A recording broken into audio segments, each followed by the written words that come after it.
Министерката Царовска вчера избега од седницата на Советот на општина Битола, фатена меѓу манипулаторските ветувања на незиниот лидер Заев и незиниот обид за подметнување на најштетната стратегија за Битола. Не можеше да одговори на прашањата на советниците од ВМРО ДПМН, не ни одговори зошто објектите за сместување на мигрантите, кои ги ставила во стратегијата, се надвор од прогласено кризно подрачје и се наоѓаат во населени места, овде во Битола. Но ние битолчани сме културни луѓе, па еве ќе ја прашаме од Битола, таа нека одговори од Скопје.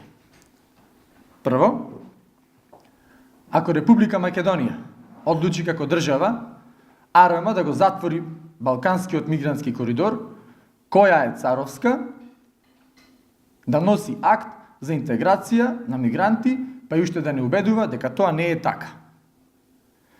Второ, дали стратегијата е напишана во согласност со заклучоците на управувачкиот комитет, која менаџира кризната состојба во Македонија, заради превенција и справување со заканата од илегална миграција.